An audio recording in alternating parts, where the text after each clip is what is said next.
Hello and welcome into a slightly different episode of Untold Stories. Half of the regular group are away for this week of recording, so instead we are going to run a one-shot, specifically the Giants of Starforge one-shot from D&D Beyond, as part of the whole new Big Bees book and all of that. We have our wonderful players here, including previous guest Hugh, who is back once again. Hopefully to annoy me just about as much as he did in the last campaign. Yeah, we don't have anything to talk about. There's no special unconventional classes happening this time, so we will kick it straight off. So this adventure picks up or starts in the town of Crag Pass in the Forgotten Realms.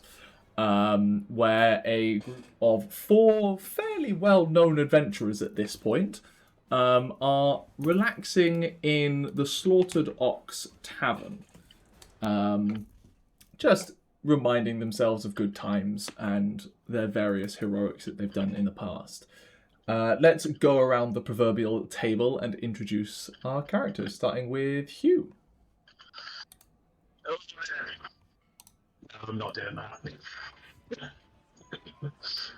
My name's Renie, and I'm cleric of the Forge, and I'm one of the greatest smiths you'll find anywhere in the world nowadays.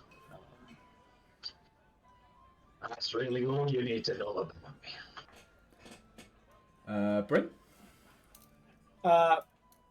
I'm playing Carl.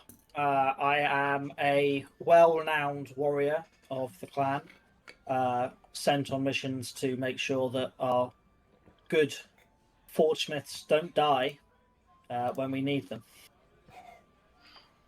I'm surprisingly nimble and quick for a dwarf, even though I'm wearing full shining white silver plate armor, and I have a massive greatsword across my back, which is black with a blood rune engraved on the hilt.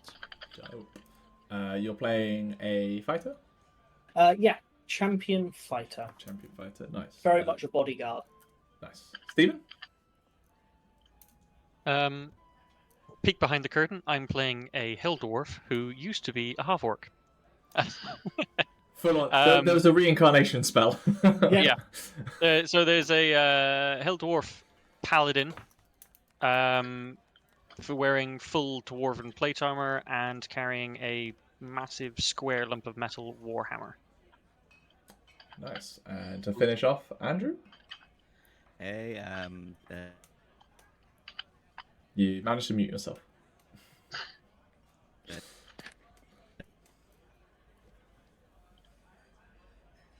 Call me Jern. There you go. I sort of split my time between here and the astral plane. I'm a very chilled out dwarven druid.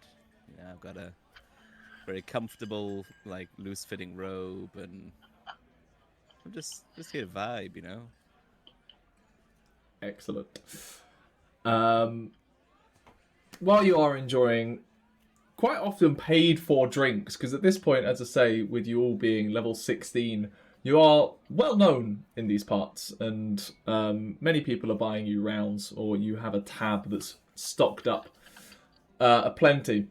But coming up to your table after a short while is a human man, rather average height, shaggy brown hair.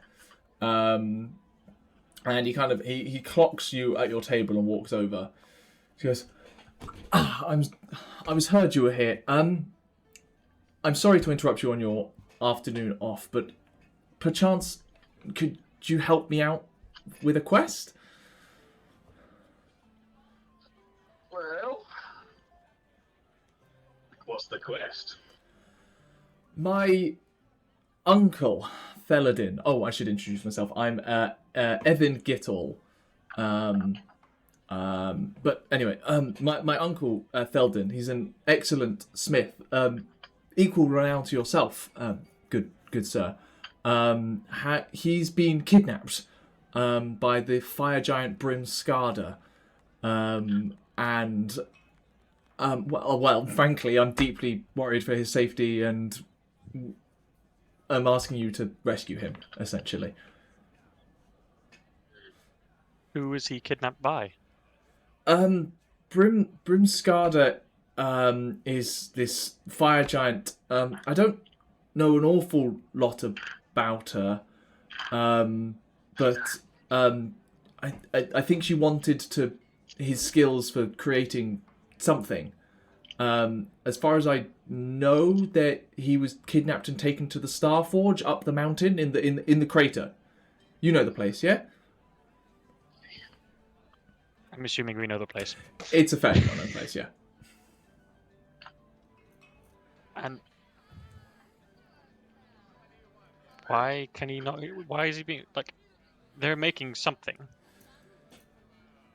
Yes. Well, my uncle is particularly famed for his blade work, forging of weapons. And Brimskarda sent him communications, letters, as it were, asking for his aid. But when he spoke to her, he rejected her, and I don't think she took it that well. And she decided to take him, and then with the rest of her giant followers went to the Starforge for whatever she's building up there.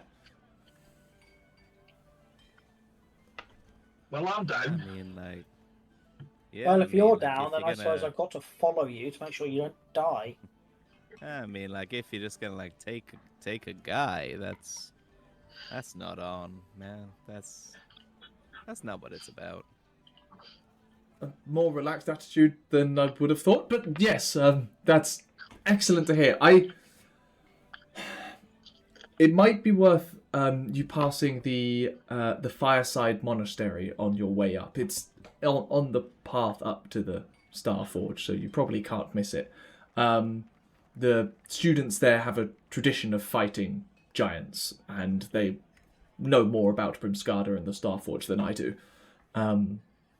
But thank you for taking this on. Would you look for a reward of some kind?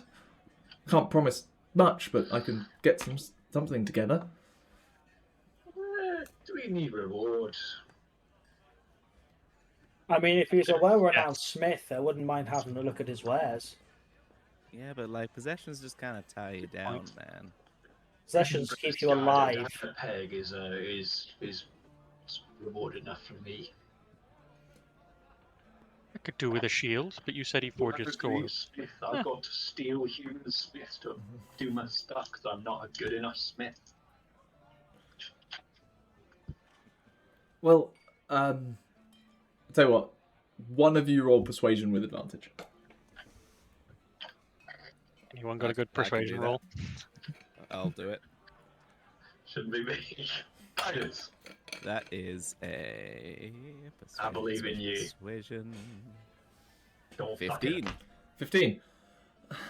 Well, I don't want to promise anything for my uncle, but I'm certain if you save him from whatever jail cell or whatever, he'll possibly craft something for you. Not that you need anything, but he's a generous man, and you know.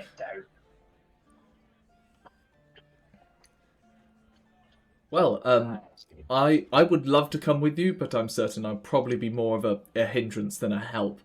I'm capable with a sword, but not to your levels. I didn't want to see it. I'll tell you what. I'll wait here and make sure there's a round waiting for you on your return.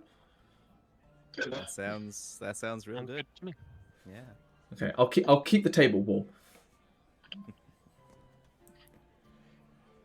Do we have any idea what this guy looks like? Or just his name? I'm guessing it'll be the one dwarf amongst a whole bunch of fire giants. human, I or believe. other Human, yeah. the little one amongst a whole bunch of big. Yeah, big probably things. not hard to spot. I mean, it might be hard to spot if he's like behind one of them. Behind or one something. of them, yeah. He'll be obvious compared to the rest. I'd think. We'll figure it out. Right. Anyone got any business in tow? No? I'm good to go. Pop off. Yeah, Just there's- figuring out my hit points. As Yeah. much as Down this anyone pint has and we'll head off. business anywhere, yeah. As much as anyone can have business anywhere, I guess. So what you guys do know Having business with about people. what you guys do know about the Fireside Monastery, because again, you've been around the block. It's a small like conclave, about 10 miles up from the town you're in, up the mountain, and between 5 to 10 miles down from the Star Forge itself, which is at the very top of the mountain. Yeah. And yeah, anyone can roll a history check if they want. Who? I'm not much of a Some- historian. I'm good enough. I will guide myself. That's an 18 total. 18. Yeah, you know that it's a bunch of mystics that kind of seek enlightenment more than anything, but also that a number of aspirants there have become quite famous for their martial arts skills, and specifically giving them themselves the title of giant wrestlers. I'd be interested in meeting some of these. It's fire giants, isn't it? Yeah, Yes. Brimskarda is a fire giant. You know that. With a name like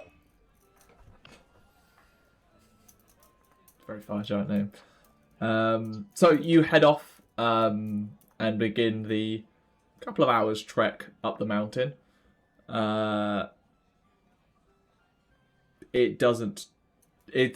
If there are any dangers en route, you're level 16 adventurers and deal with it fairly swiftly. The odd wyvern or crag cat here or there is just lunch. you've got to give them credit for trying. Well, you know, wild beasts don't know your reputation, so. Oh, they should. Holding down a wildcat like, yeah, you go, little buddy. Yeah, you're doing it. Get in there. It's just like chomping on your arm.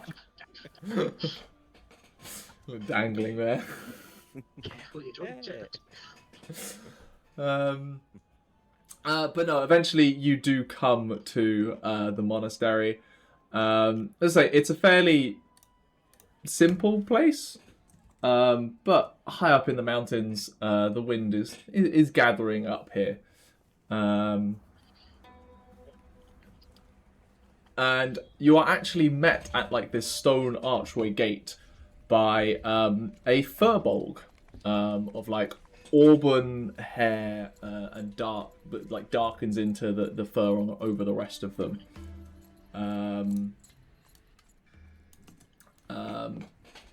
Yeah, she seems to almost be like standing at the gate as you approach.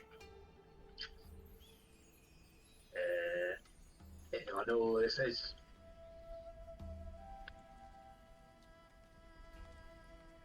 Hey. Hi. Oh, I think expecting you was the wrong term, but I was expecting someone, at least. Yeah, you got us. well, with someone. I We am. are four someones. You are indeed. I am Diasma.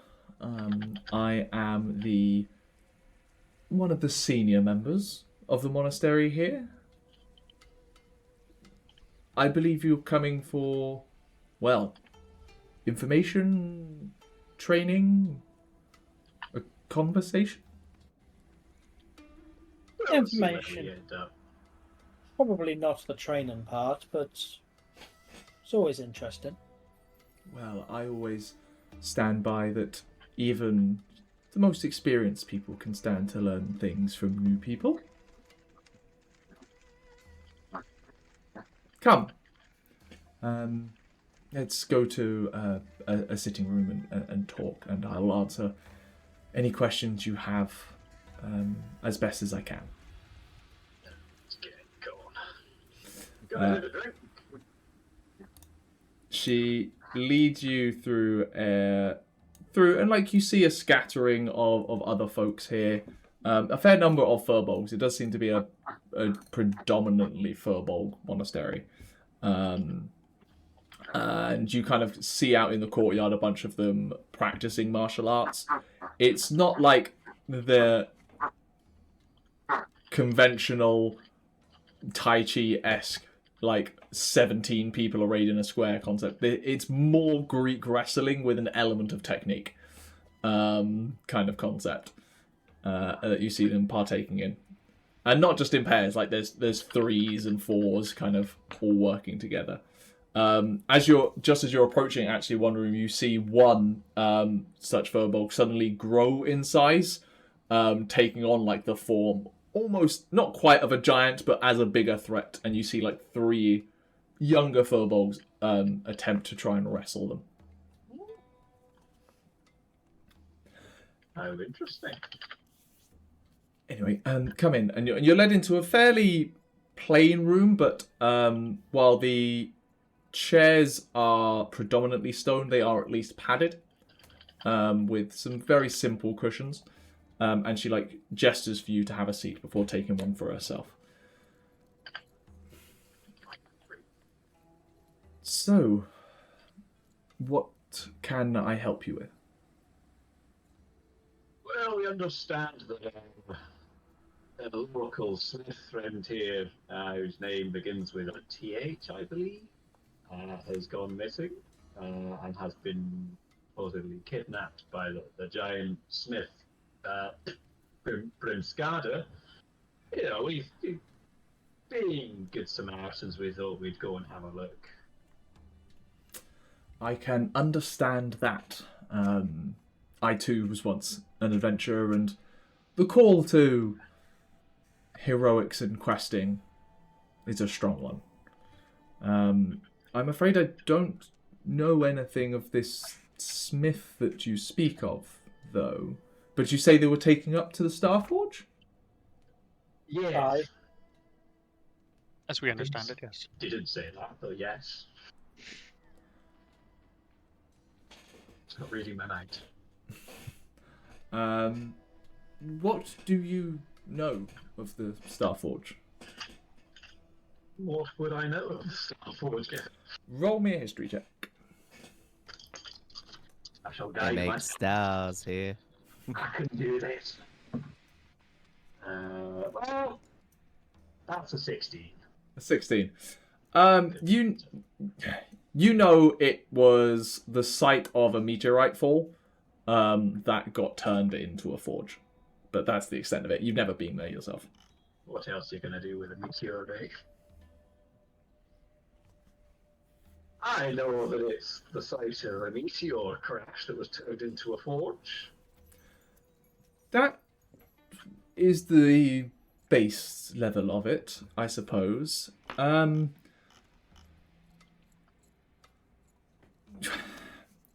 It is a very large crater,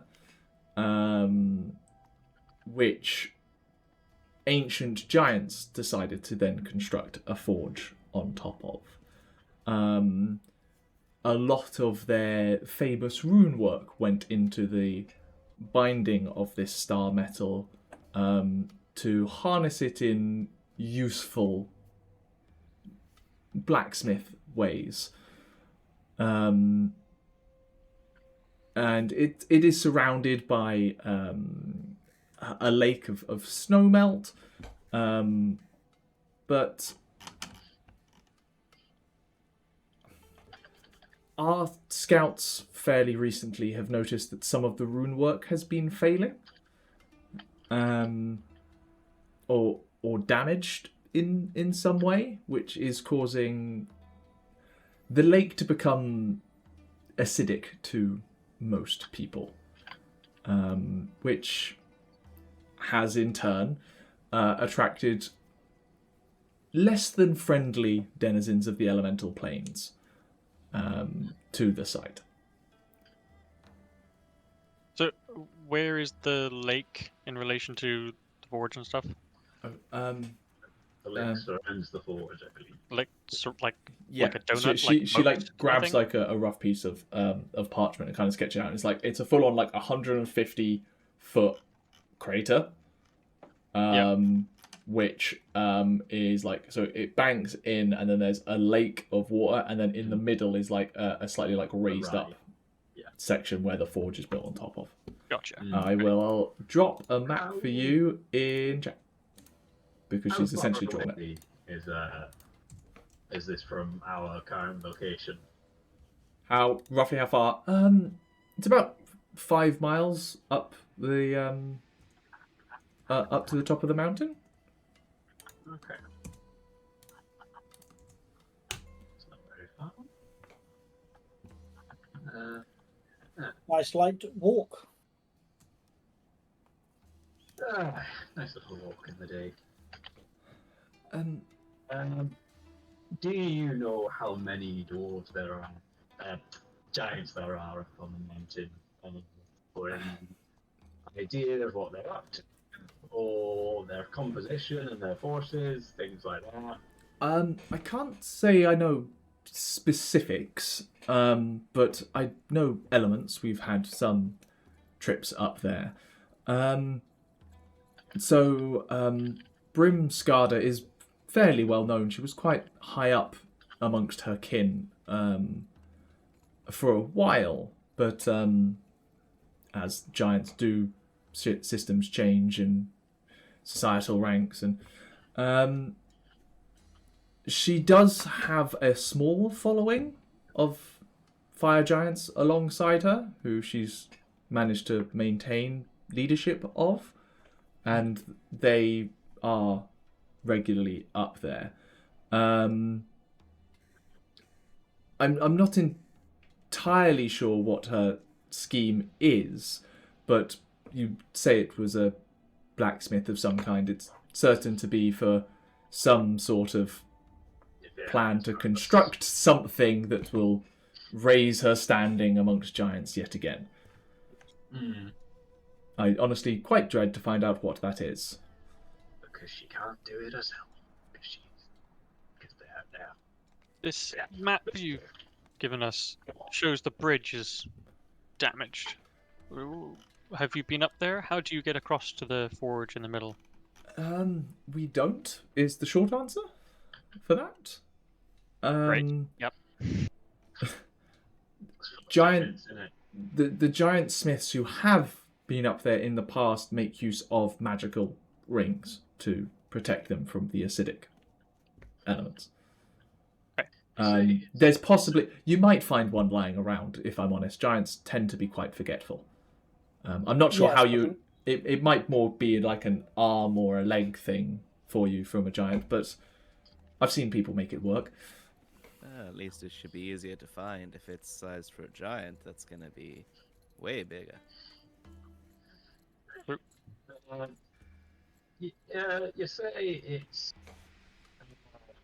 because it's become acidic, it's attracted some strange denizens of the elemental planes. What are we talking here? Which planes, if any? Hard to you can tell us. pin down. I suppose the best way to explain it is think of if acid boiled and turned into an angry mist. I'm actually more aware of that than you do being a smith, because I acid etch a few things every now and then. Yes, except much larger, much angrier, and incredibly annoying to try and wrestle and grapple, I must say. You probably shouldn't grapple acid.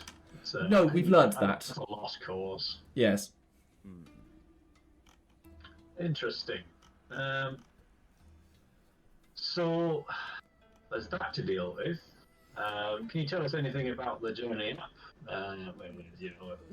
The journey up should be fairly straightforward. If you've managed to reach this monastery, I wouldn't be worried too much about walking any further. However, did you happen to come across any of the local wildlife on your way up? Oh yeah, cats and like holding my arm and a wyvern still like trying to tree feed my armor. It's like, He's really been trying. Oh, Yeah. well. There's a slightly larger, more angry one at the top in the name of Akanved. He's a rather mean and enraged red dragon who did claim residency of the crater prior to Brimskarda. We occasionally see gouts of fire coming from up there. So the forge itself was originally created by giants, then abandoned, then this dragon moved in, and then the giants have moved back in recently, did you say? Pretty much. That's about right. So the giant and the Okay. dragon are They're not friends? just something. No, Not at they all. fucking hate each other, I imagine. So then how are they living together? They're not, I suspect. I suspect the Gouts of Fire is the dragon trying to tell them to fuck off. That's our belief. From my understanding, the dragon is occupying the very top of the mountain because it's been kicked out of its den, which you should never do that with a dragon. Yeah, that's not gonna make them very, very happy. They're very home They proud. tend to leave it alone because you'll just make an enemy for life. You know, dragons, they're very house proud as well. So like, that's gonna really sting, you know. Yes. So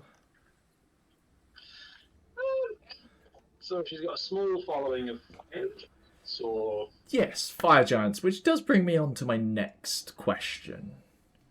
No offense to yourselves, dwarves and giants have certainly a history, but do you actually have the requisite skills to take on giants? well, I'd like to think so. We've taken I on mean- many a thing in our lives. Yeah, I mean, a giant's a nice big target for me. So that's quite nice. But we're always up for advice or I tell you what. know. How about some challenges to just see how good your skills are, put them to the test, as it were. I mean, sure, I'm not much of like a physical kind of guy, but like, I'll what take kind it. of time of day is it, by the way? At Is it this sort of we do this and then leave the following morning or whatever. Yeah, so you would have been given the quest in the evening at the bar. You would have left the next morning, so you're probably up here late morning, middle of the day. Yeah, there's no point in trekking up the rest of the mountain because it's 5 miles this mountain, and we do have short legs. We generally go through, not up. So like, Well, it'll take us a full day, I imagine. yeah, So, yeah. 5 miles should only take you, even dwarves uphill should only take you a couple of hours. If we, do the challenges, maybe get a night's rest, and then Nice rest, nice head drink. off in the morning. If that's what you would prefer, If you'd be happy to put us up for the night, certainly we can make space. I don't need much, just like as long as there's somewhere sort of flat or even not flat, to be honest. I'll take a bed and some food and a drink in the nice warm house. Very well. Well, we'll see what we can do about rewards for you proving your skills compared to our fire giant wrestlers. Shall we? Let's go for it. Yeah, it sounds Oh. like fun. Come on then, let's see what you famed adventurers have to offer. And she leads you out of the room. And she first of all takes you over to a very tall cliff. You're standing at the bottom of it. It would be tall to anyone. It's also tall to dwarves. You estimate probably about 100 foot tall. But the more interesting element is there is a collection of ropes dangling from the top of the cliff top. Which turns to you. The number one thing you have to deal with giants is their height. And specifically, trying to hit them in the head usually takes a little bit of climbing effort. So, a race to the top. All right. Oh, this is one for me. We'll So you have just- one of our own compete against you just to Yeah. see So how you you're just doing. Want us to like, just to be sure, you just want us to get to the top, right? Specifically via climbing one of the ropes. Yeah. If let's set some ground rules, shall we? If at any point a competitor stops touching one of the ropes, disqualified. This is a test of your physical skill and ability, rather than finding shortcuts. Does that seem fair? Seems a little reductive, but yeah, I can go for that. You can't always rely on magic items and spells to carry you through the Just day. always relying on physical strength, but you know. You can always particularly rely when on the other yourself. opponent's 20 feet tall. Here was me scrolling through my spells to see what I could do to help. Stuff my So we just have to climb this rope? Yes. If nobody else minds, I'll give it a go. I think it's we all give it a go, and you know. Like, are we? Is this like something for us all to do, or just like? As many of you would like to enter, will be entering one of our own. Okay. Let's give it a go. Prove yourselves. Yeah, I'm Sure. kind of curious to see. So why not? Okay. So this mechanically will essentially be a series of athletics checks to climb the ropes. Obviously, your climbing speed is half your walking speed unless you actually have a climbing speed. So it is simply a race to the top. And you need to make athletic checks to climb the rope. So who's entering? Bryn, Hugh, Yep. I think all of us. everyone. Since you're all dwarves, what is your walking speed? 25. 30. 35. Yeah, it's 30 because we're tall. Are those goblins? The other No, it's you 25 normal, but I've got 30. You got the. So- Bryn has 30, Hugh has 25, Stephen 35. and Andrew has 25. And Hang on. a fairly spry, like wiry furbolg turns up. Quite long arms and legs compared to their torso size. To compete against you. I've got this aura. Hang on. I've got this aura of alacrity. If I'm not incapacitated, the walking speed of any ally who starts their turn within 5 feet of me increases their own walking speed by 10 feet for that turn. I So you get- cycle over to. Bonus 10 feet if you're standing near me. How close? What's the radius? 5 feet. 5 feet. Yeah, I'd say maybe one person can get that. Yeah. Well, it depends. If there were 2 ropes either side of him, I'm just going with this thing. I'm giving you one. Cool. Can everyone make athletics checks for me then? So. Andrew? Yep, muted. No, his mic keeps disconnecting. It's quite entertaining usually. Yeah. you As said we get up to the athletics, ropes. Gaff, yeah? It is athletics. Andrew, sorry, you wanted to do something. As we get up to the ropes, I sort of like stand ready, like both hands on the thing, ready to go. And as they say go, I turn into a giant centipede and just start spiraling up the rope. Do centipedes have a climbing speed? Climb speed of 30. Nice. Yeah, doesn't even touch the rope. That we I have go. to touch the rope. That's the rule. Yes. Cool. You start spiraling around. You don't need to make athletics checks right now. I will dash for 60 feet. Yes. For the sake of this, I'm not having dashes in just because it is a round check. That's all. Yeah. But Hugh. 23 total as I limp up to pull myself and the body weight's worth of armor and speed over the cliffside. And you gain 10 foot of movement speed, so you go 17 and a half feet up. Yeah, I got that half foot up. Half feet counts here. Bryn. I rolled 28. That's Equally good. Annoyingly, the cleric in full plate is beating you right now. I'm in full plate with a sword on my back, and a bow, and a halberd, and 2 hand axes. You carrying a halberd in your back. You kindly made me one that I can screw together, so it's unscrewed. It's a collapsible halberd. It's a collapsible halberd. If you use that and roll on that one, that thing is breaking. I then get a spear instead. Stephen. Dirty 20. Dirty 20. You are fine as well. Also 17 and a half EL. So 3 of you are outpacing this furball straight away. One of you is a giant centipede, and they're like, okay. It's not in the spirit of things, but it's still technically cheating, I suppose. I look at them in a way that says, "You said climb." That is true. Which is difficult to convey as a giant centipede. As you're continuing to climbing, Diasma shouts past you, just to the top of just, release the oil! And you watch what? as 5 others of the monastery appear at the top and just start pouring hot oil down the rope. And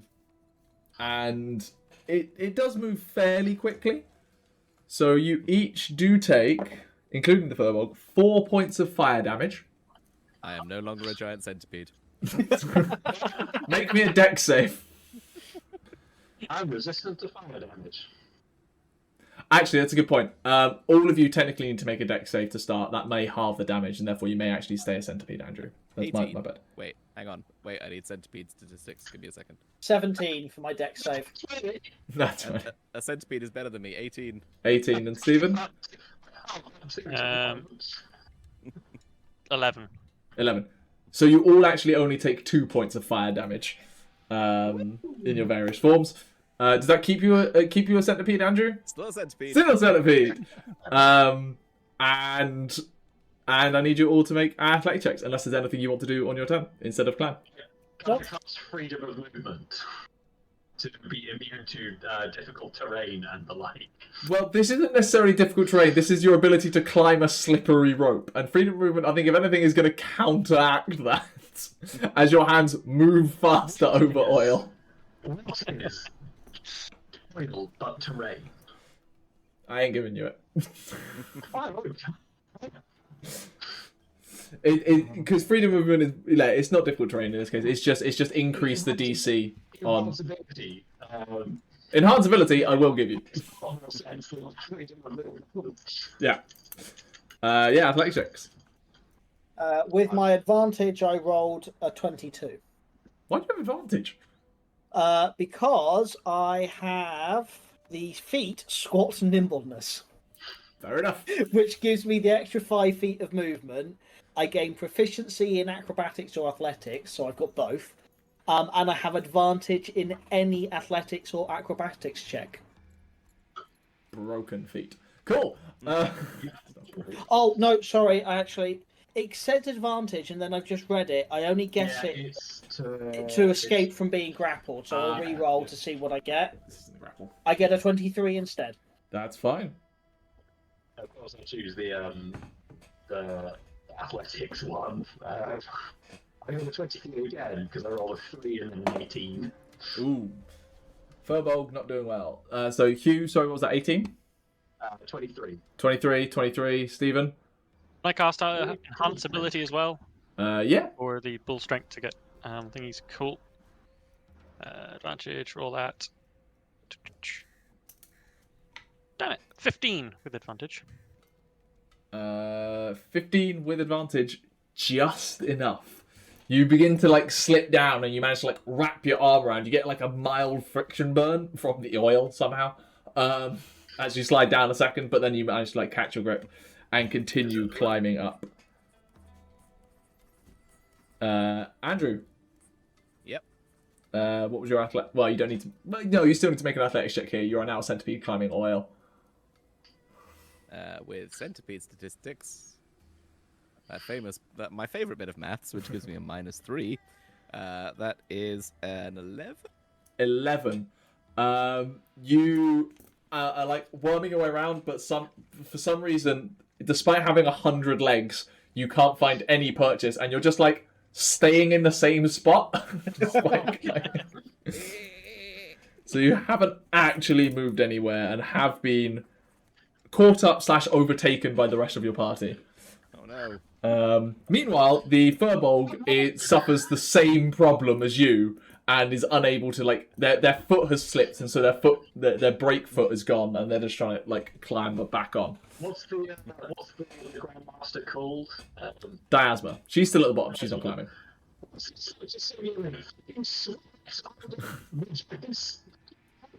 Or something. Don't complain. It's teaching you how to deal with adversity. We're fucking dwarves. We do that every time we have to deal with an elf. Oh, my shelf. Well, you're there now. You all now need to make dexterity saves from the burning oil that's still coming down. Oh, great. That's 5. 3 points of fire damage. I rolled. It jumped on top of a D12 and rolled a 10 plus 2 for 12. Just Literally enough. just landed perfectly. 12, God, does it have as well? That has a 4. 1 point of fire damage to you. Stephen? 17. 17, 1 point of fire damage. And Andrew? 4. I am 4. no longer a centipede. 3 points of fire damage, and you're suddenly not a centipede. Make a dex save to try and just grab the rope. I imagine I'll take 1 as well. That is, Yeah. 18. 18. You managed to... You're managing to hold on to the rope. Athletics checks. Man. The Furbolg needs to roll. Constitution saves for the enhanced ability. Yep. I did just pass that, yep. Yeah. Cool. 26. 26. Another 17 and a half feet. Testing my mental arithmetic here. Stephen, you're over halfway. Climbed up a rope.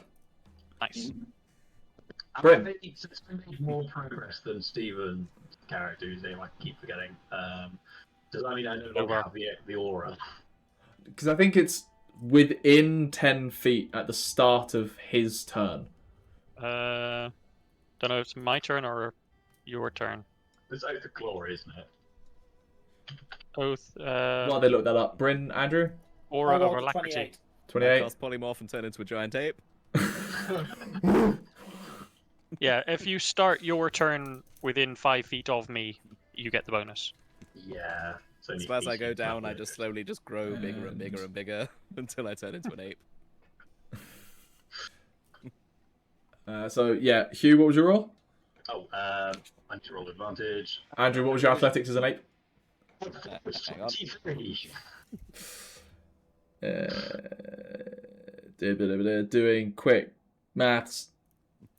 45, that's what you're on. Is it Hugh? Hang on, getting giant ape stats. +7 for a giant ape strike? Yes. +6. Athletics is a +9. So that gives me 27. 27. I'm more athletic. What's their than speed? giant What's their ape. climbing speed? 40 feet. 40 feet climb. 40 feet climb. The rest of you are feeling good. You were suddenly ahead of your druid friend, and then suddenly he's an ape, and he's just like...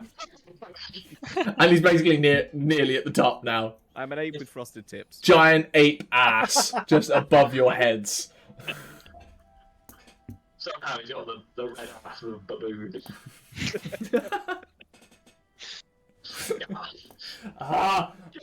All of you make wisdom saves to not recoil in horror. The worst thing is, I think we're all used to it by now. This isn't the first time he's done this. And you can all make First time dex I've turned saves into a from the giant gorilla, burning also oil. and a baboon ass. 15. 3 points of fire damage. So I imagine I'm going to get my shield mastered. 11. 3 points of fire damage. 20. 30-20. 3 and 3. And you all manage to hold on. And one last round of athletics checks. By the way, the Furbolg is so far behind at this point. Natural 20. Natural 20. Before the rest of you have chance to move, the ape has just like put one hand on the 29. top of the cliff and just pulled themselves up. All I know is climb, and the sad thing is, I am only 1 point more dumb. Do the rest of you want to keep climbing, or are you just letting... No, I mean, we're telling ourselves what jeering as we do. I caught none of that. That was really muffled. We're turning around and jeering at the furball that was meant to be like, all live and used to this sort of thing, give us a challenge. Nope. You are all extremely athletic individuals, apparently. 24. 24. You can keep climbing all you want. You can take bits of fire damage as well. Call it 4 total as you climb, and you all eventually reach the top. At which Diasma shouting from the bottom was like, "Okay, you've proven your ability to climb ropes. I'll give you that. If you come back down here, I'll give you something." I just jump off the top of the cliff while holding onto the rope and just slide down. I just roll off the cliff and just fall like a fucking boulder. Bryn, you take 4 more points of fire damage from the burning oil and friction burn. I just sort of curl up why not? I just sort of curl Take up 4 into more a ball points. and roll off the. Yeah, I just curl up into a ball and roll off. You take... I would use that so often as a druid.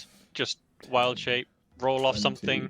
Your thing takes all the full damage, and then you just stand up as a human again and go, "It wasn't me."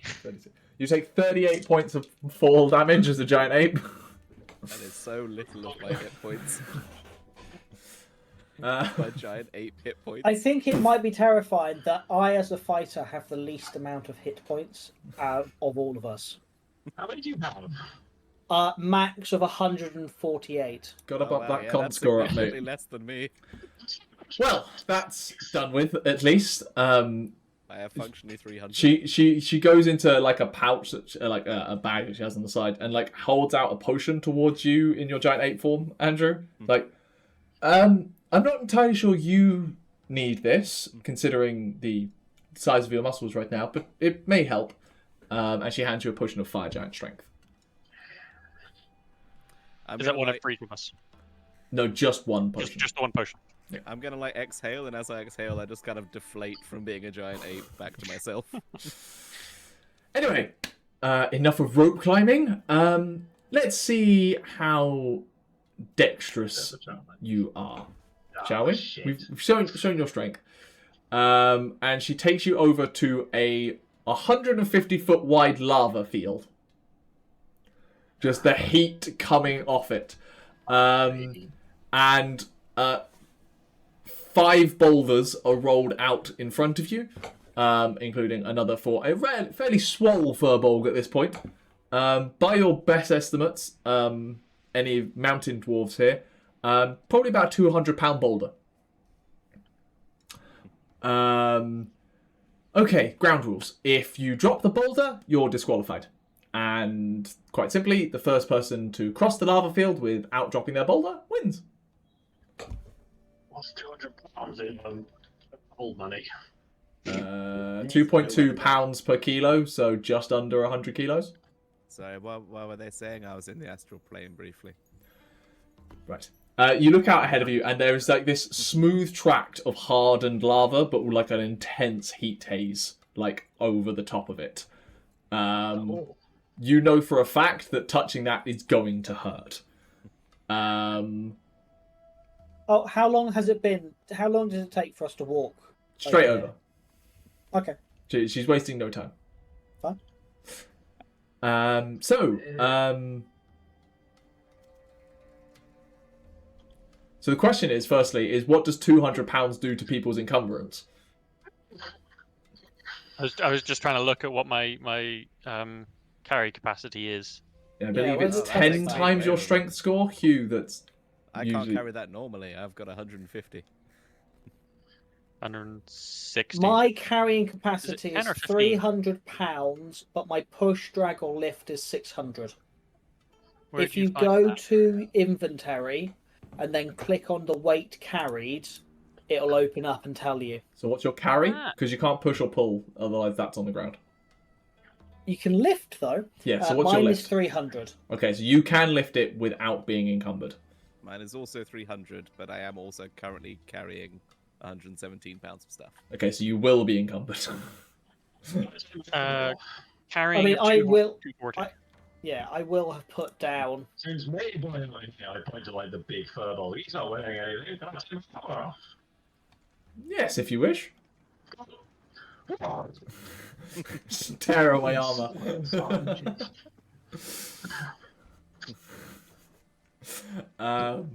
Cool. I've seen some days. You're all at the start line with your 200 boulders, the 200-pound boulders. Either how are people carrying them front ways, back ways? Fireman's carry. We've also got big shoulders, so like. Yeah, I put it over my back. I suddenly become a turtle. Okay. What were the rules for this one? Is just carry the boulder? If the boulder touches the ground, you're disqualified. Not allowed to touch the ground. Okay. Well, if I'm trying to see how this is an extension thing and not more of a strength thing than what we just did. you'll find out. And there is a loud gong, and you all begin sprinting over. What should you do on the first round? I think we all know will. the answer to this. Yep. I'm going to dash, and so run 60 feet. Okay, you run 60 feet. And Apart from, I will have made sure to step. No, I'm not going to be metagaming. So yep, I'll do that. cool. At the end of your turn, as you sprint across the hardened lava, you take 19 points of fire damage as the souls and calves begin to cook. Who sprints off next? Well, not quite an initiative because it doesn't matter, but I'll do. Can I first find out, like, can I do a perception check and figure out what she means by it? We'll find out. roll a perception check. It won't mean you won't be able to dash, but at least you'll be prepared. Yeah, I'll be prepared for whatever this fuckery is. That's just 22. 22. That is enough. You look to the left of where this hardened, like this lava field's constructed, and there is very clearly like a conical shape of a small volcano. And you like glance at that thing, and like that's an awful lot of smoke coming out of that thing.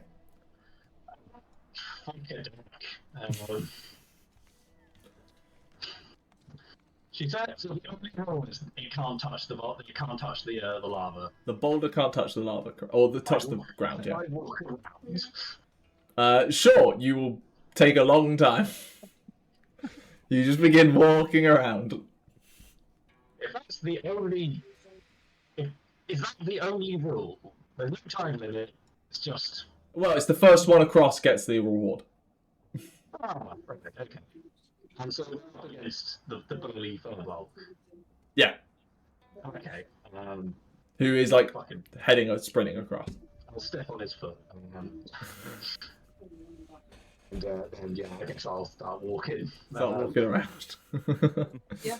Stubborn approach. I'll go straight across. Going straight across. Yeah. At the end of your turn, I'm rolling terrible for damage, I must say. You take 14 fire damage. Oh, this is nice. Oh. At that point, the furball goes sprinting across and also doesn't have anything they can do other than take a bunch of damage. Hugh, your movement speed's 25, yeah? 25, yeah. And I'm also resistant to fire damage, so I'm just sat there like, oh, this is quite nice. Should come here more often. Yeah, furball takes a chunk of damage. Stephen? I'm not sure I can even carry the boulder without some assistance, because my carrying capacity is only 240 pounds. Don't have to have entered the competition. Their strength. You can just Aye. spectate if you want. I want to try. I want to see how far I get. Okay. So I've still got the enhance ability on, which doubles my carry capacity. Yeah. But it means if I take damage and fail the con save, I will drop it. That's fine. That's still And- on my and action, just- so yeah. Crush myself in the lava with a big rock. Okay. So you go running across. So my plan is to follow Bryn and sprint and dash Cool. for So 70 that's feet. 70 feet. Nearly halfway across the lava field in one turn. At the end of your turn, that's where the damage rolls are. Ah, shit. You take 27 points of fire damage and need to make a DC 13 Constitution save. Oh, okay, that's not as bad as I thought. Have you got Warcaster? No. It is a 24 for the con save. 24. You are fine. You like there's moments where you're having to like concentrate and like the boulder slips slightly. But you're like, nope. And you manage to overtake the fighter dwarf with your alarming alacrity. Andrew. I'm spending a certain amount of time like sizing up the boulder. Like, how large is the boulder? It's probably the size of you to be 200 pounds. Okay. Like, this is like very much like world's strongest man, Atlas Stone concept. Yeah. I sort of like settle myself back, like line myself up with the furbolg. And then polymorph into a giant triceratops. Sort of scoop up the boulder in like the horns, and I do a trampling charge at a full dash. Well, it would have been your action to shift. Yeah. So what's the 50 movement? feet forward. 50 feet forward. The furbolg is just ahead of you. You're not quite able to trample him yet. But he tries to look behind but can't see because there's a boulder in the way, just like hearing something coming. At the end of your turn, you take 22 points of fire damage and make a DC 11 Constitution saving throw. At the start of 13 on there. At the start of the second round, there is suddenly a as a bunch of volcanic rocks are launched out of the volcano and come crashing down the mountainside into the lava field. And I need you all to make the dexterity saving throws, please. My little Except Hugh, because he saw it coming and... Oh, you sprinted across, actually. Hugh, you can have advantage because you knew it was coming. My Triceratops eyes go very, very wide as suddenly the world is on fire.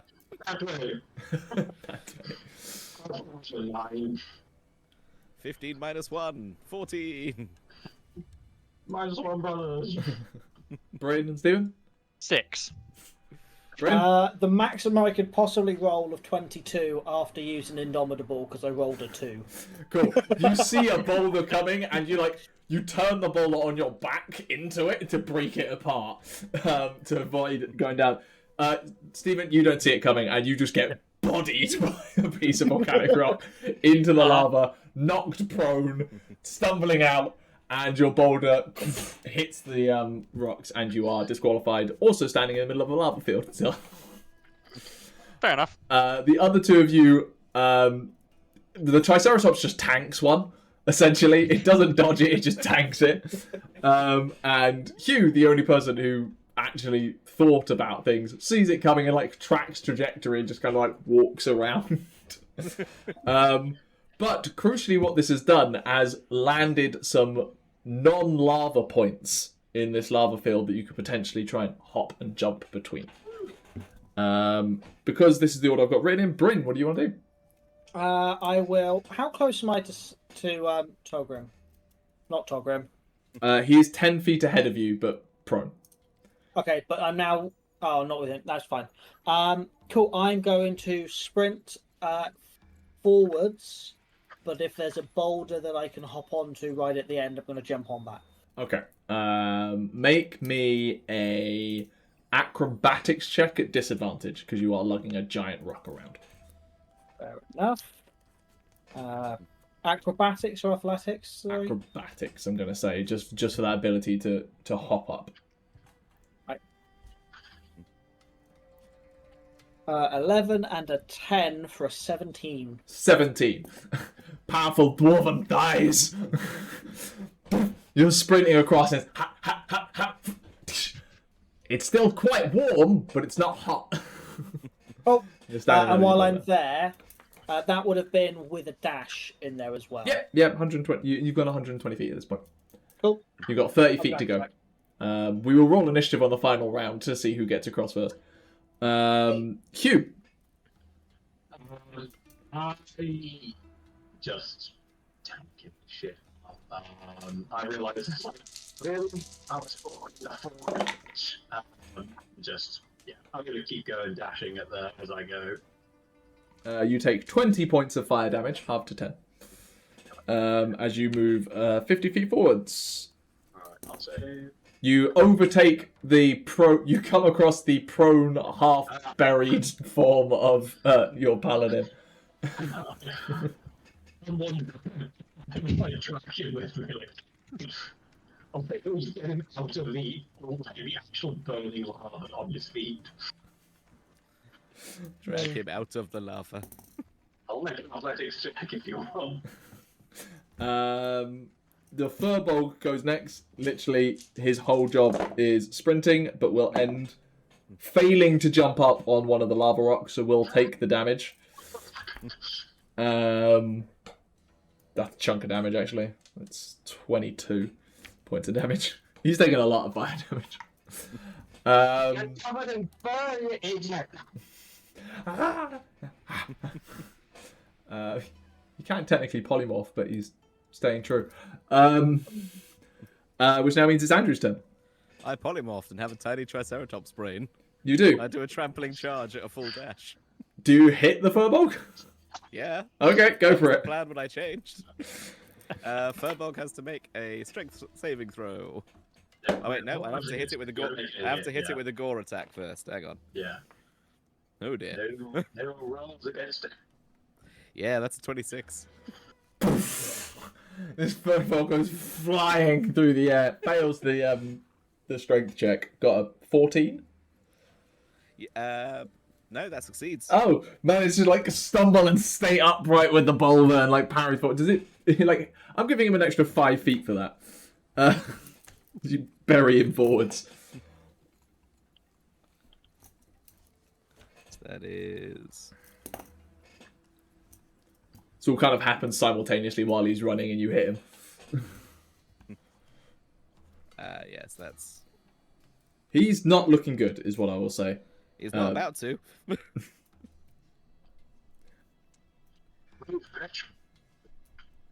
17 plus 6 is 23 points. I'm assuming bludgeoning damage because there's a boulder in the way. He is still up, but barely. I love how this one shows you giants. You do hear Dasma going, "If you could leave my fellow monks alive, that would be appreciated." You don't understand it. You're a Triceratops. Stephen, you are currently prone, burning in lava. I've been disqualified, Yes. so I'm just gonna sort of like stand up, shrug it off, and head back to the start. Okay. I'm not even gonna turn bother like around. dodging anything. I'll just run across the same patch of lava I've Cool. already been across. You do still finish your turn in the lava because your movement you use half your movement lose to movement. stand up. So you use 17 and a half feet to stand up. So you're 17 and a half feet from the edge of the lava field. Subjectively wandering back with their head bowed. You take 18 points of fire damage. Fair enough. And I need everyone, even Stephen, to make dex saves again. Yeah. How much damage did I take when I got bodied, by the way? You technically didn't take. I mean, if you want to take some, you can, but technically, the mechanics you don't take. Oh, it. I figured I did. Oh no. I made that tech save though. 20. 20. You see this time. You're looking out for boulders trying to whack you in the face. And you just step back as one like rolls across your face. Hugh. 12. You were switched on last time. You got cocky.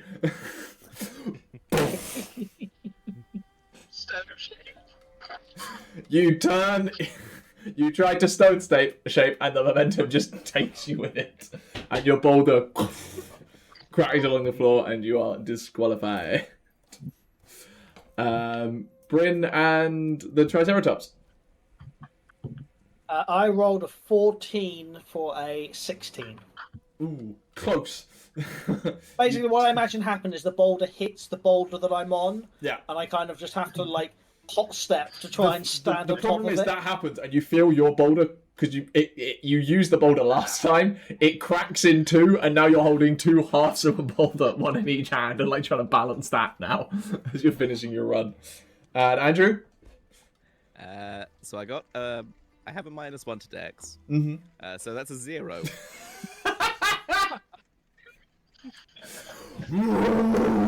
Just I'm a bloodlusted three Triceratops. simultaneous boulders just take you barrel rolling you across the lava field. Your boulder goes up in the air and then follows after you as well and barrels into you. You actually do take bludgeoning damage for that. Understandable. An awful lot of it. You take 32 points of bludgeoning damage. I'm still a Triceratops. Which leaves the Triceratops out of the game. And basically, only left in the game right now is the Furbolg, which needs to make its dex save. It does. And Bryn. Which means I need... What's the character called? Yeah, Bryn, what's your character called? Cal. Cal. Yeah, Kal. Yeah. So it's just Cal and this Furbolg heading for a sprint finish. The Furbolg is just ahead of you due to being smacked in the ass by a Triceratops. So this does come down to the initiative roll of who is just pumping their legs faster. So make me an initiative roll. Right. I will tell you what you need to beat. Actually, you need to beat a dirty 20. You rolled 18 plus 2. I don't. I rolled a 18. 8. Oh, close. Just this Furbolg manages to take the momentum from being hit by the Triceratops, gather its feet underneath it. Do you know what it's like? Do you remember that Lewis Rees-Zammit moment in the first Wales-England game? It gets brought down to one knee from the Triceratops, but uses that knee like as a foot to just power back up and keep running, and manages to just get across the line just ahead of you. It's neck and neck, but just about makes it ahead of you. And you hear Diasmal call from the other side of the room. Well, so much for sprinting speed and ability to dodge boulders, then. I mean, I will say the fucking Triceratops gave him a helping hand. That's what you get for trying to bend the rules! Triceratops buried under 3 boulders, slowly burning alive. I'm gonna slowly walk back to the start, just like Taking a bunch more damage. taking a pedal from my boulder along. My feet slowly melting, but I'm like, Well, the lesson to take from this is perhaps be aware of your surroundings and think of ways to avoid taking a lot of damage. I did tell you about the acid lake, right? Think of this as a test for the acid lake. Nah. Look, you've come this far and built such a reputation. I'm sure you know what you're doing. I'm just trying to offer some help. But unfortunately, this will go to him. And she hands what you see a potion of flying off to the other Furbolg. Triceratops! Triceratops. A bunch of Furbolgs start running in and start shoving boulders off the Triceratops, and the Triceratops can get out. Okay, one last test then. If you're still up for it and potentially want to win this, and she holds up a small like stone token of like a tree. Or you can just head up the mountain and figure it out for yourselves. Okay. She walks you over to a roaring waterfall where there are a number of tall wooden posts. And explains stop being in contact with your pole, you're disqualified. Last one standing wins.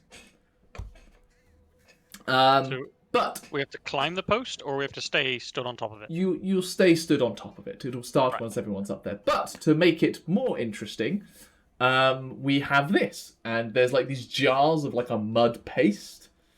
Like they apply it to one Furbolg as like an example, and you see it like fully hardens up into like almost like armor, like full on, and like they're encased and cannot move.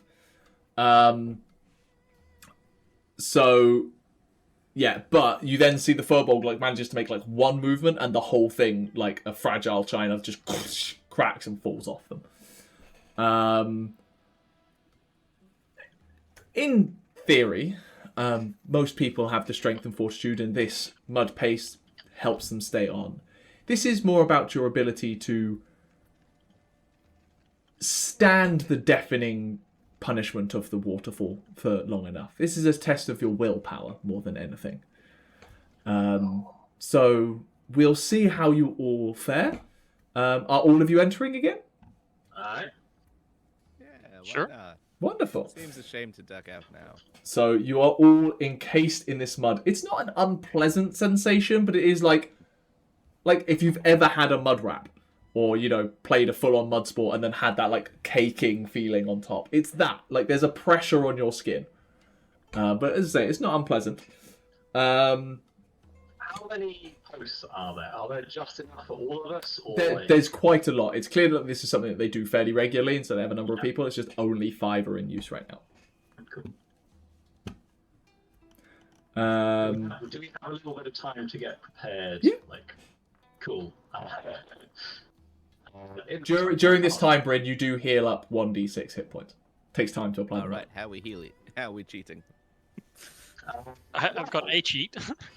I got a cheat because I cast Fabricate and create a conglomerate of poles around me to make a platform. And I sit down on it. That's fine. As I say, more than anything, the challenge is your ability to withstand the equivalent of water torture, but from a waterfall.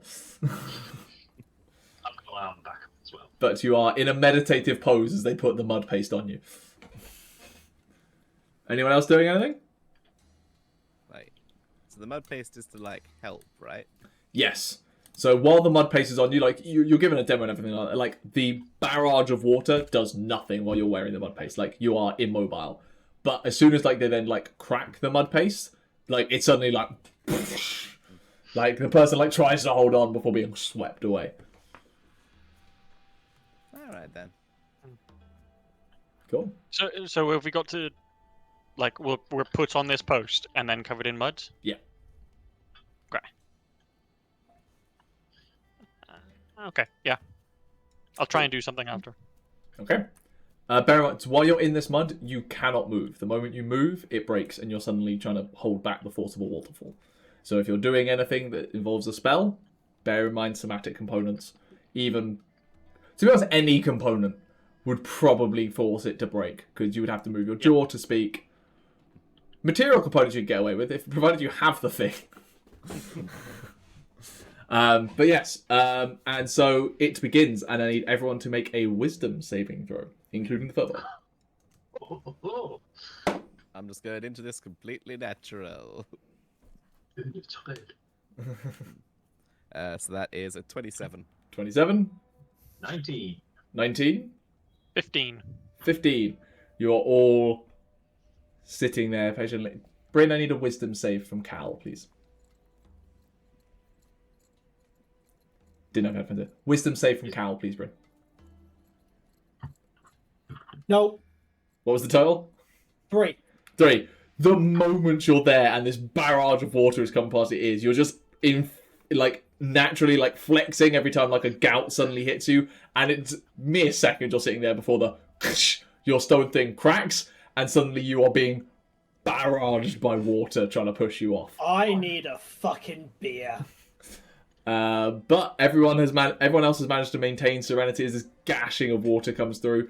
Everyone make another wisdom save unless you're doing anything. What do I roll? We'll get to you in a second. I'll be back in a second. 25. 25. 25. 23. 23. A 6 from the furbolg. So the furbolg clearly is a rookie at this and was thrown in as a prove yourself kind of thing, and very soon afterwards cracks and is clinging on to their pole, being barraged off. I will make their strength save now while we wait for Bryn to come back. With a 10, they're clinging on, and then they just lose their grip and are sent tumbling off and land prone in the pool at the bottom. Bryn, I need you to make a strength save, please. 26. You are clinging onto the pole, barraging with water, but still hanging on as the mud is blasted off you by a fire hose. Wisdom saves from the three of you, another strength save from Bryn. I was frozen in this pose. 30-20. 30-20, clinging on. So 19 for 30. Hugh? 13. 13. The paladin as like just you're sitting there and you're going, this is fine. This is fine. Okay, that's starting to get annoying. I'm fairly certain I'm deaf right now. All I can ever hear is water. Just the sound of water. No, I hate this. And then like that moment you go, no, I hate this, you shake your head and you feel the mud crack across you. And you're suddenly feeling the force of this water trying to blast you off this pole. Round of wisdom and strength saves. 29. You are now just fighting between yourselves for the Qual's feather token of a tree, by the way. Natural 20 for a 29. You two are sitting directly facing each other. I'm still encased in mud, just like... Strength savers? 26. Oof. 9. Steven, the moment that barrage of water is, you're just not prepared for it, and it just bodies you straight off. You go tumbling through the air and land in the deep water at the bottom of this. And just kind of floating there for a second, like... Oh, I will say, if he's still in the plate armor, he ain't floating. That's a good Yeah, point. I'm not floating for shit. Sink. Someone should probably help him. Are any of you going to help your fellow who's currently underwater? Wisdom saves and strength save. At this point, knowing that I'm not going to be the last dwarf, I actually kick off Yep. and like shoot down to the bottom, holding my breath. Yeah. And then we'll help him get out. Yeah, that's easy enough. You're both strong and know what you're doing. You managed to pull yourselves up. The wisdom savers. It's a little bit worse. It's 25. 27. What is the lowest you two can roll? The lowest I can roll is a 12. 11, technically. Okay. First one to roll a 1 loses. Alright, roll on. The DC for the wisdom save is 14. Like, 4. 13. so how are you two doing, by the way, Bryn, Stephen? You know, having a good day? 16, so roll. Good, yeah. Yeah, Plus looking 5. forward to supper. The cow's just finished cooking. Natural 20. Just going like for like. 16. Roll number 3, 18. 12. That's on that one. No, they're reading their dice rolls. Oh. 3, 12. natural 20. 7. 14. 1! Hey! You're just there like that, and then suddenly... Did I leave the stove on? Not even a strength save chance in hell. You're sitting there in a peaceful, relaxed pose, and suddenly... Huh? beard, hair, and everything goes tumbling off the sides. The various trinkets and charms in it. Meanwhile, Hugh, I cannot remember your character's name, sorry. Thrain is just chilling there like, cool. You can stay up there for as long as you want. When you eventually come down, you are handed the feather token. Going, may this be of help to you in case you ever need to get up to the height of a giant. It should be. Well, you never know. Yeah, and so she hands you one of the Qual's feather token for a tree. I must say, I'm quite impressed. You came in here quite cocky, and not everyone is capable of handling those, but mental and physical resilience seems to be traits among you, which should serve you well with the giants.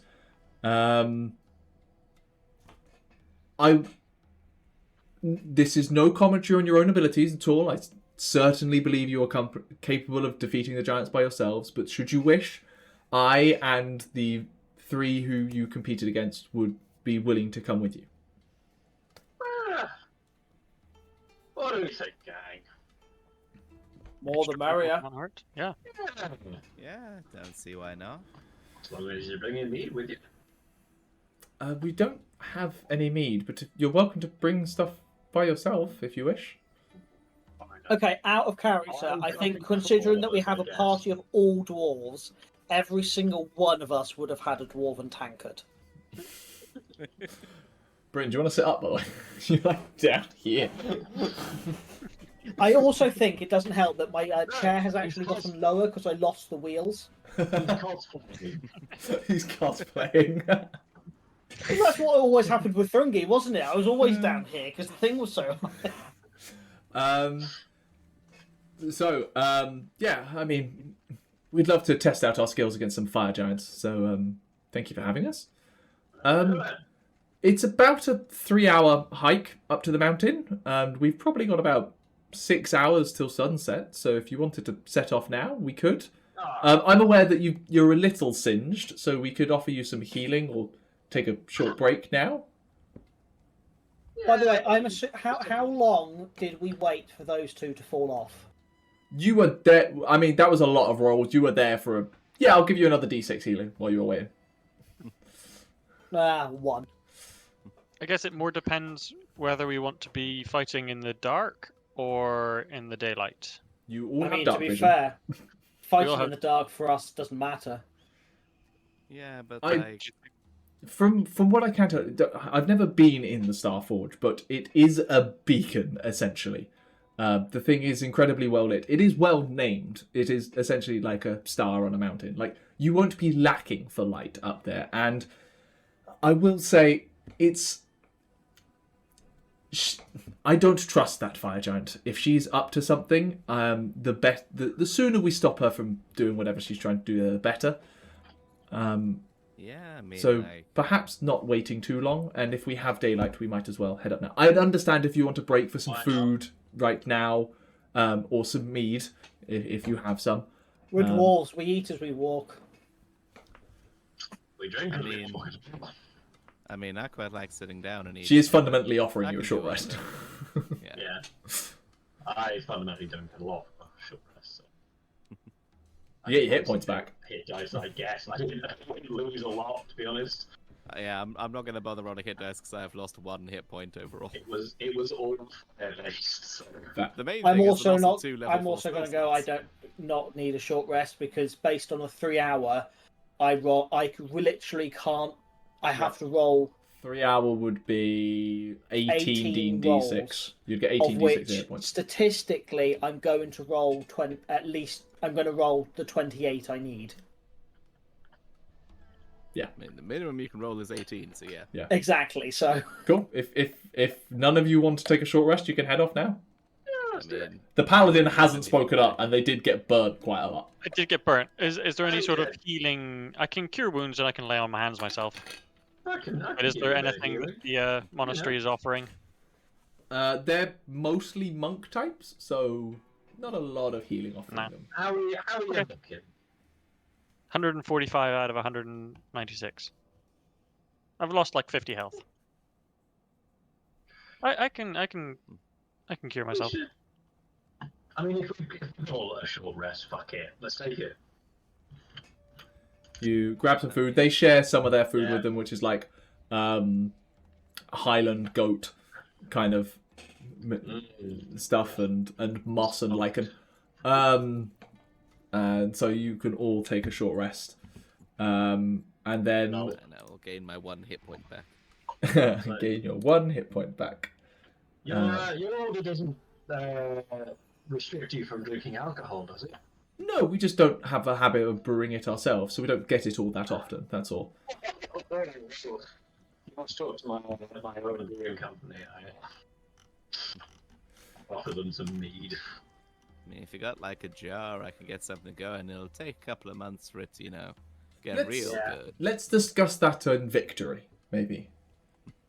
I mean, it'll still take a couple of months to like be ready. And then 8 plus, but yeah, I regained all hit points from 2 hit die. Excellent. Yeah, 5d10 plus 25 kind of fixes me up. Well, you take a short rest. They gather like some stuff with them, so they're ready to go, and you begin to head out the back exit of the monastery to continue up towards the mountain top. You can. What is? I'm going to assume Hugh and Andrew. You probably got fairly high passive perceptions. 20. I've got 14. 15. 20.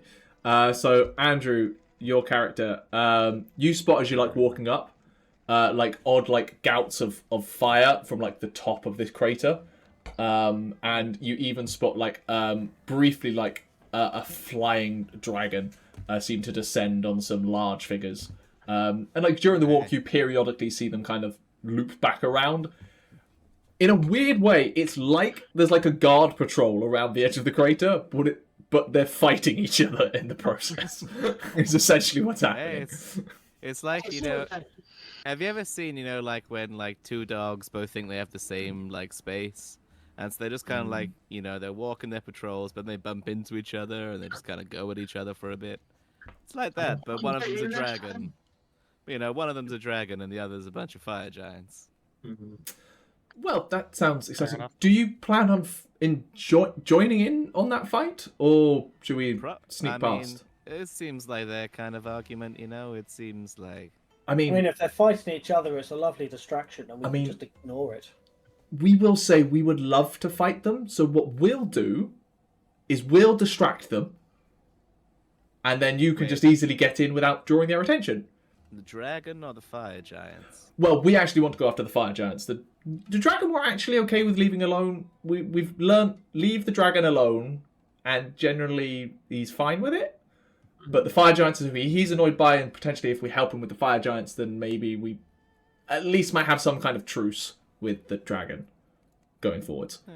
I mean, maybe. So we'll take those fire giants off your hands, and then you can head straight to the forge and go deal with Brimskarda. That's a deal, in my opinion. Wonderful. Sounds all good to me. In I that... actually met like the god of dragons once, and they were really chill. We just had like a You did what? chill time. Wait, what? Just don't ask. Okay. So you begin heading up, and like as you get within like maybe like a couple of hundred, like 300-400 feet of like the edge of the crater, you see the ones that you'd that offered to come with you go, we'll head off at this point. They'll probably be around a little bit. Keep your heads low. That's insulting. Don't draw attention to yourselves as you run up. But we can deal with them. They're nothing more than runts. Trust us. You go deal with the bigger things. And remember, look out for those acid air elementals. And don't run across the lake.